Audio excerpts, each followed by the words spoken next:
Hey guys, in this video we are going to learn about the provisions related to the name of LLP.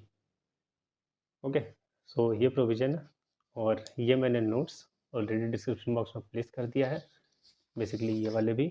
सो आप देख सकते हो complete notes इस chapter के description box में मैंने पोस्ट कर दिया है, आप डाउनलोड करके प्रिंट कर सकते हो। चलो शुरू करते हैं पॉइंट नंबर ए के साथ। Name must and with LLP और लिमिटेड लाइबिलिटी पार्टनरशिप। सो जो भी आप एलएलपी इनकॉर्पोरेट कर रहे हो अपने पार्टनर के साथ मिलके, उसमें आखिरी में आपको एलएलपी वर्ड या लिमिटेड लाइबिलिटी पार्टनरशिप ऐड करना पड़ेगा। जैसे मेरा अगर आप मान के चलो, तो मैंने अगर एलएलपी क्रिएट की है तो मेरे एलएलपी का नेम होगा द कॉमर्स सेक्शन एलएलपी और the commerce section limited liability partnership. Basically ये किस तरीके से होता है ना, जैसे प्राइवेट लिमिटेड कंपनी है, आप उसको उसको आइडेंटिफाई कैसे करोगे प्राइवेट लिमिटेड कंपनी है? उसके नेम क्या लास्ट में क्या लिखा रहता है? Private limited. पब्लिक रहती है तो डायरेक्टली कंपनी लिखा रहता है, नहीं तो प्राइवेट लिमिटेड लिखा रहता है। ऐसे एलएलपी आइडेंटिफाई करने के लिए एलएलपी या लिमिटेड लायबिलिटी पार्टनरशिप लिखा रहना चाहिए आखिरी में।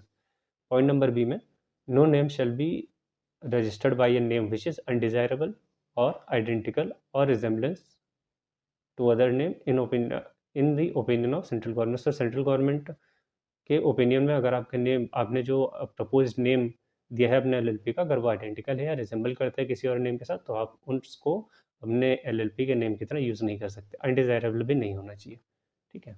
पॉइंट नंबर सी में लिखा यूज़ ऑफ प्रोहिबिटेड वर्ड्स। कुछ वर्ड्स प्रोहिबिट कर रखे गवर्नमेंट ने under emblems and names act 1950। सो उन वर्ड्स को आप अपने एलएलपी में यूज़ नहीं कर सकते। पॉइंट नंबर 4, यही 4 कंडीशंस है। Use of words such as insurance, banking, stock exchange etcetera without approval. इन वर्ड्स का आप यूज़ नहीं कर सकते। अब आप सोचोगे कि यार इंश्योरेंस, बैंकिंग, स्टॉक एक्सचेंज, इन नाम से तो ऑलरेडी कंपनीज वगैरह खुली हुई हैं, तो उनको कैसे खोलने की परमिशन मिली है? तो उन्होंने अप्रूवल ले रखी है। सो बेसिकली अगर आपको इंश्योरेंस या मान लेते हैं बैंकिंग, आप अपने एलएलपी में कोई वर्ड यूज़ करते हो नेम में जिसमें आपने वर्ड बैंकिंग यूज़ कर लिया है, तो उसमें आपको पता है बैंकिंग वर्ड यूज़ करने के लिए आपको आरबीआई की अप्रूवल लेनी पड़ेगी। अगर आप स्टॉक एक्सचेंज वर्ड अपने एलएलपी में यूज़ करते हो तो आपको securities and exchange board of India SEBI की अप्रूवल लेनी पड़ेगी। ओके, सो ये 4 कंडीशंस आप याद रखना। सिंपल सिंपल है यार, इतने कोई टफ नहीं है इसमें। हालांकि बस ये चैप्टर लेंदी है और कोई बात नहीं है, टफ नहीं है, लेंदी है बस। चलो आ जाओ पॉइंट नंबर 10 से शुरू कर। Point number 10, reservation of name. So in case अगर आपको एलएलपी इनकॉर्पोरेट करनी है, मान लेते हैं एक पर्सन, अब पर्सन की जगह मैं अपने आप को रख लेता हूँ द कॉमर्स सेक्शन। मेरा कहीं पर रजिस्टर्ड ऑफिस सिचुएटेड है। ये उन लोगों के लिए है जिनको नेम चेंज करना है और वो अपना नेम रिजर्व कर रहे हैं, या यहाँ पे कोई और पर्सन हो सकता है जिसको अपनी एलएलपी इनकॉर्पोरेट करनी है, तो उसे भी अपने नेम्स देने पड़ेंगे। एप्लीकेशन देना पड़ेगा किसको? रजिस्ट्रार को, क्योंकि मैंने पिछली वाली वीडियो में बता दिया था कि आपको नेम के लिए रजिस्ट्रार से वो अप्रूवल लेनी पड़ती है। मतलब कि नेम आपका कहीं से सिमिलर ना हो या रिजेंबल ना करता हो, ये अप्रूव करेंगे रजिस्ट्रार। तो आपको एप्लीकेशन देनी पड़ती है for name reservation. Name of proposed LLP, ये किनको देना पड़ता है? जो एलएलपी इनकॉर्पोरेट करने जा रहा है, ठीक है। और new name in case of change of name, जिनके इनकॉर्पोरेटेड है ऑलरेडी, वो अपना नेम चेंज करना चाहते हैं तो उन्हें भी न्यू नेम रजिस्ट्रार को बताना पड़ेगा, यहीं से ही अप्रूवल आएगी। उसके बाद आरओसी आपके न्यू नेम या प्रपोज नेम को चेक करेंगे। अगर वो सेटिस्फाइड होते हैं तो जो नेम आपने प्रपोज किया है अपने एलएलपी के लिए, उसको 3 महीने के लिए रिजर्व किया जाएगा, ठीक है। इन 3 महीनों में आपको अपने एलएलपी को रजिस्टर करना पड़ेगा। अगर आप रजिस्टर नहीं करते हैं तो फ्रेश एप्लीकेशन देनी पड़ेगी रिजर्वेशन ऑफ नेम के लिए। तो 3 महीने में अगर आप नहीं करते हो, जो भी रिजर्व नेम्स हैं वो अनरिजर्व हो जाएंगे। उसके बाद आपको 3 मंथ्स के लिए फिर से रिजर्व करना पड़ेगा, फ्रेश एप्लीकेशन करनी पड़ेगी। किसको? आरओसी को। इसी फॉर्मेट में अगर चार्ट में आप याद कर लेते हो ना इसको, तो बहुत आसान है। इसको अगर थ्योरी में बुक अगर आप ओपन करोगे, ये पूरा थ्योरी में दिया हुआ है। अब एक बार रीड करके देखना और मेरे नोट्स से रीड करके देखना, आपको फ़र्क समझ में आ जाएगा कौन सा ज़्यादा ईजी है। चलो कंटिन्यूएशन में इस पॉइंट को भी खत्म कर देते हैं। Point number 11, provision regarding change of name. इसमें बेसिकली 3 केसेस बनते हैं। पहला सेंट्रल गवर्नमेंट के डायरेक्शन पे नेम चेंज करना है, दूसरा अनदर एंटिटी की रिक्वेस्ट पे चेंज करना है, या फिर वॉलंटरी चेंज करना है। मतलब पार्टनर ने खुद ने डिसाइड किया कि हम अपने एलएलपी का नेम चेंज कर देंगे। सो सेंट्रल गवर्नमेंट के उसमें 3 केसेस मैंने आपको इससे पहले थोड़ी देर पहले बता दिया था कि इनकेस आपका एलएलपी का नेम अनडिजायरेबल है, आइडेंटिकल है या रिजेंबल करता है किसी और नेम के साथ, तो सेंट्रल गवर्नमेंट डायरेक्ट कर सकती है कि आप अपना नेम चेंज करो, अपने एलएलपी का नेम चेंज करो बेसिकली। सो आपको अगर ऐसा नोटिस आ गया, ऐसा डायरेक्शन आ गया सेंट्रल गवर्नमेंट की तरफ से, आपके पास कोई और ऑप्शन नहीं है, आपको करना ही पड़ेगा।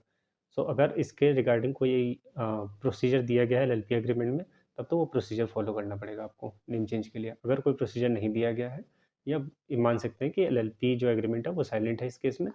सो कंसेंट लो ऑल पार्टनर्स की। कंसेंट लो मतलब कि उनसे रेजोल्यूशन पास कराओ, सभी की हामी होनी चाहिए इसमें। ऑल पार्टनर मतलब डेजिग्नेटेड पार्टनर भी इसमें इंक्लूडेड है। उसके बाद उनका रेजोल्यूशन जो है वो आरओसी को भेज दो, नोटिस दे दो आरओसी को 30 डेज़ के अंदर नेम चेंज के लिए। प्रिस्क्राइब्ड फीस आपको लगेगी, वो फीस आपको पे करना पड़ेगा, और आरओसी कुछ टाइम के लिए, कुछ टाइम के अंदर basically certificate of registration new name के साथ आपको इशू कर देंगे। और जैसे ही सर्टिफिकेट ऑफ इनकॉर्पोरेशन रजिस्ट्रेशन आपका इशू हो जाएगा तो आपका नया नेम ऑफिशियल नेम हो जाएगा आपका। ठीक है। फिर आता है on request of another party, change of name by ROC. So basically क्या होता है ना, मान लेते हैं ये एक एलएलपी है, ये फ्रेशली इनकॉर्पोरेटेड एलएलपी है। ठीक है, ये दो एलएलपी है। ये वाली एलएलपी जो है ना, ये बहुत टाइम से बिजनेस कर रही है। ये वाली एलएलपी न्यूली इनकॉर्पोरेटेड है। इन्होंने अपनी मार्केट में बड़ी गुडविल बनाई हुई है, बहुत सारे कस्टमर, इनके बहुत सारे क्लाइंट हैं, इनका बहुत तगड़ा बिजनेस चलता है। ये वाली नई वाली है, लेकिन इन्होंने नेम मान लेते हैं कि सिमिलर रखा है। मैं एक केस ले रहा हूँ, सिमिलर रखा है।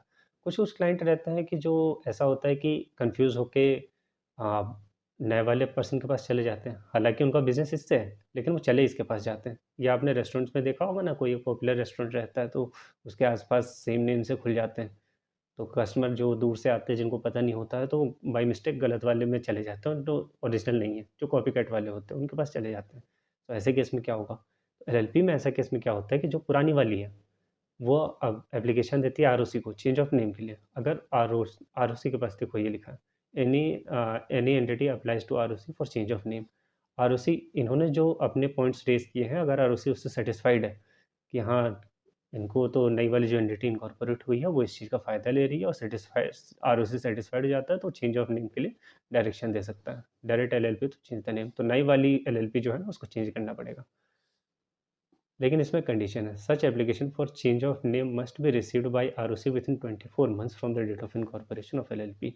ऐसा नहीं है कि इन्होंने ये इनकॉर्पोरेट हुई, मान लेते हैं जो ये 2 साल तक काम कर रहे हैं, ठीक है, ये 10-12 साल से काम कर रहे हैं, तो 2 साल के अंदर अंदर जब ये इनकॉर्पोरेट हुई है ना, उसके 2 साल के अंदर अंदर पुरानी वाली एलएलपी जो है वो आरओसी के पास जाएगी एप्लीकेशन दे के कि इनका नेम चेंज कराओ, ये हमारा बिजनेस जो है हमारे क्लाइंट को बेसिकली गुमराह कर रहे हैं, या कुछ ऐसा केस हो सकता है, तब ये कर सकते हैं। लेकिन अगर ऐसा हो गया कि ये 3 साल से ऑपरेट कर रहे हैं, उसके बाद ये पुरानी वाली एलएलपी आरओसी के पास जाती है नेम चेंज करवाने के लिए, तो एलएलपी इस वाली एलएलपी को आरओसी ये नहीं बोलेगा नेम चेंज करने को। अगर 2 साल के अंदर अंदर इनकॉर्पोरेट हुई है तभी तो कर सकते हैं, उससे ज़्यादा हो चुका है समय तो नहीं कर सकते इनको। ये लोग को आरओसी पुरानी वाली नई वाली कंपनी को बेसिकली नहीं देगा ऐसा डायरेक्शन कि आप अपना नेम चेंज करो। तो ये ओल्ड वाली एलएलपी के लिए ये एक बैड न्यूज़ हो जाती है। थोड़ा-सा कन्फ्यूज़िंग है, एक बार रीड कर लेना, समझ में आ जाएगा। फिर वॉलंटरी चेंज ऑफ नेम, इसमें पार्टनर्स डिसाइड कर लेते हैं कि हम अपने एलएलपी का नेम चेंज कर रहे हैं। File a notice with ROC change for the change of name in the manner prescribed with the prescribed fees. ROC को बेसिकली जो पार्टनर्स होते हैं इंक्लूडिंग डेजिग्नेटेड पार्टनर, आरओसी को नोटिस देते हैं कि हम अपना नेम चेंज करना चाहते हैं वॉलंटरीली, और उसके बाद प्रिस्क्राइब्ड मैनर होता है उसका, और प्रिस्क्राइब्ड फीस के साथ ये लोग एप्लीकेशन देते हैं चेंज ऑफ नेम के लिए। सो आरओसी चेंज कर देते हैं, और उसके बाद सेम केस हो जाता है इनके साथ, नया सर्टिफिकेट ऑफ रजिस्ट्रेशन इशू हो जाता है। चलिए एक और पॉइंट कवर कर लेते हैं इसी के साथ साथ, 12th publication of name and limited liability. जितने भी नोटिस होते हैं एलएलपी के, ऑफिशियल करस्पॉन्डेंस या पब्लिकेशन, उसमें एलएलपी का नेम होना चाहिए, एड्रेस ऑफ रजिस्टर्ड ऑफिस और रजिस्ट्रेशन नंबर ऑफ एलएलपी, और एक स्टेटमेंट होता है that is registered with limited liability. ये बताना पड़ता है कि लिमिटेड लाइबिलिटी के साथ रजिस्टर्ड है। हालांकि वैसे भी इनकी लिमिटेड लाइबिलिटी होती है, इनकेस अगर फ्रॉड किया है या नेग्लिजेंस किया है तो इनकी लिमिटेड लाइबिलिटी हो जाती है। पेनल्टी होती है इसमें, इनकेस अगर कोई पब्लिकेशन ऑफ नेम में ये लोग कुछ फ्रॉड करते हैं या कोई भी मिस्टेक करते हैं तो पेनल्टी पड़ेगी उसकी।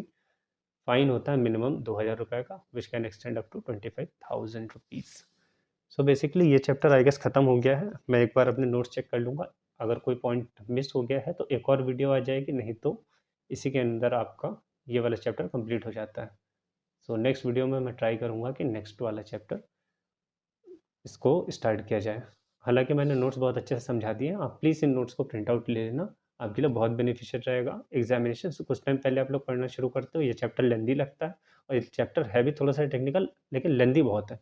ईजी है बट लेंदी है, सो आप इसलिए छोड़ के चले जाते हो। 30% वेटेज है इस चैप्टर का, आप किसी भी हालत में छोड़ के मत जाना। ये मिस्टेक अगर आप करोगे तो एग्जामिनेशन में बहुत भारी पड़ जाएगा आपको। चलो गाइज, अगर आपको वीडियोस अच्छे लग रहे हैं तो by the way like and subscribe कर लेना, and I will see you in my next video. Thank you so much guys.